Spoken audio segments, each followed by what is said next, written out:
The last example that we saw in Chapter 5 was a group of 20 people, 1% have green eyes. This was a binomial experiment. It had a binomial distribution, and we were able to draw a histogram and look at several things about it. This is that same situation again, but now in a GeoGebra file where I can change the number of experiments and the probability. We've started with exactly the same parameters that were in the question. In other words, there were 20 people and the probability of having green eyes was 1%. But look at what happens as we increase that probability. As we do, we can certainly see that right tail growing. When the probability is 5%, the mean moves from 0 to 1, and we can see that because n times p for binomial distributions is the mean. 5% of 20 is 1. That right tail growing, still a little bit on the left, mainly on the right of the mean, and as 10%, 11%, starting to look a little bit more symmetric. Certainly not symmetric yet, but there's two values on the left of the mean now. And as we continue in this way, we can see that as the probability is increasing towards a half, towards 50%, it's becoming more and more symmetric, more and more like what we'd expect a mirror image to be. So I've stopped at 50%. Now, this is exactly what we would get, theoretically, if we tossed a fair coin. In other words, if P is the probability of getting a head in a single toss, and we tossed a coin 20 times, this is what we would expect to get. 10 is the single largest outcome. There's the most number of ways of getting this. This is a binomial probability, and that first factor is a combination, and that counts the number of ways that we can get something.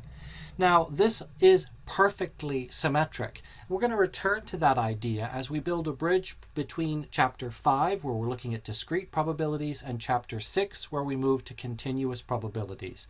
But since we can, let's continue increasing this probability. We're seeing it now becoming more left-tailed as the probabilities increase, and the mean increasing along with them. And let's take this all the way up to 100%. If it was 100% that something was going to happen, it would happen all 20 times. Now let's quickly go back to 50%, and let's talk about that some more. What's interesting about this is that this symmetric distribution about the mean will stay the same when we increase the number of trials.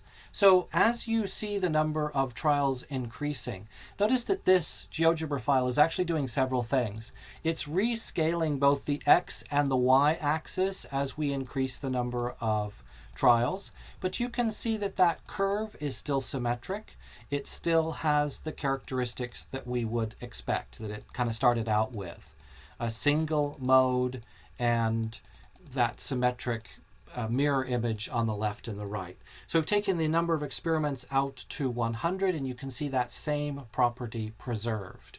Now I'm going to show you where we're headed in Chapter 6, and I'm going to do that by putting the normal distribution curve on top of this histogram. Now the red curve is actually from calculus. It comes from doing a lot of calculus on the formula for binomial probability. You can actually make a bridge with calculus from one to the other. Its formula is based on E. Of course, E comes from intermediate algebra, the base natural logarithm. Now I'm going to reduce the number of trials, and as I do, I think it's really easy to see that this normal curve in red continues to do an excellent job modeling the binomial probability distribution. In other words, one curve answers all of these questions, 100 questions when n equaled 100. And it's doing an equally good job as n is taken back down to 20 and then below 20 to smaller numbers. So as we take this down to 10, it's still passing right through the midpoints of the tops of each of these bar graphs. As 9, 8, it's doing a perfect job all the way down to a single trial. If we have a single trial and a fair coin, it's as likely that we get one head as no heads. And amazingly, that curve is still doing a fantastic job for us. I'm going to go back out to 30 and point one thing out, and that is that the normal curve does a pretty good job even when p is not half. In other words, when p and q aren't equal. So I'm going to quickly draw this probability down to 10%, and you can see that the normal curve is not as good a fit, but this is a pretty extreme case, and it's still very good.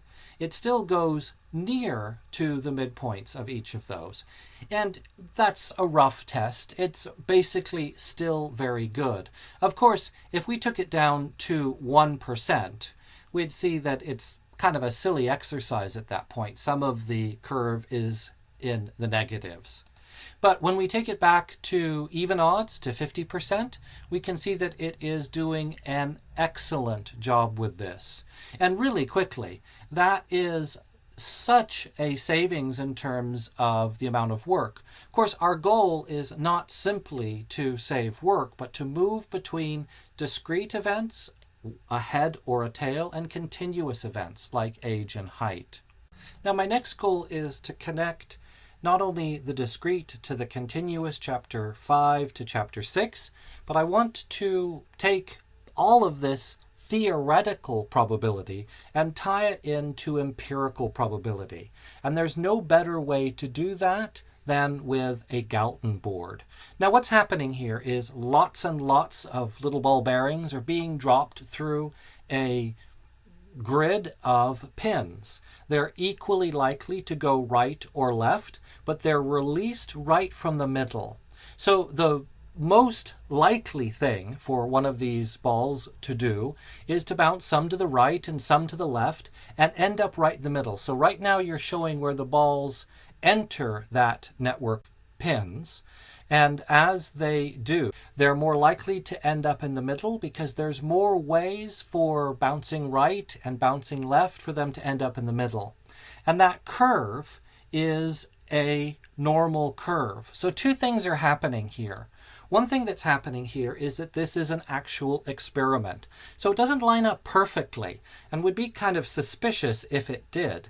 There is still chance here, but because of the law of large numbers and because of the fact that these balls really are as likely to bounce to the right as to the left, that is, when we flip a coin, a fair coin, we expect to get heads and tails an equal number of times. This models a binomial distribution. But notice how close it is to that curve that's painted on the plastic that's holding the balls in place. Though that curve is a normal curve. So this discrete empirical model is producing the normal curve for us. And they go through and do this several times. And each time you can see that the majority of balls go a little to the right and then a little to the left and end up mainly in the middle. Now, not perfect that time, nor would we expect it to, but pretty close each time.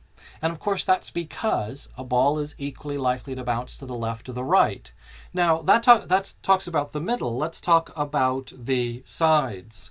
To get in the very edges, either the far right or the far left, that ball has to have always bounced in the same direction. And there's really only one way that that can happen. If we're looking over here in this trough that looks like it doesn't have any balls at all in it on the far right over there, you can convince yourself that the only way you can get in there is if you fall to the right each and every time from the point of view of the viewer. The same thing for this on the far left. So this is called a Galton board, and it allows us to model binomial distributions empirically and see that they match very, very well the normal curve that we're going to see in chapter 6. Here's just one more example of a Galton board. This appears to have lots more ball bearings or some green balls that are bouncing back and forth through this. There's also a pigeon in the background. And then you can see it going the other direction through all those. pegs and forming that binomial distribution, also conforming to the normal curve.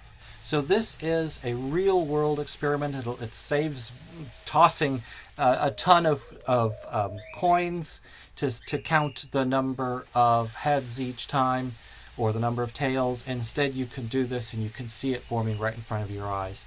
In class, I have a Galton board and I bring it to class and it's kind of fun to look at. So that's our bridge from discrete binomial distributions to continuous normal distributions.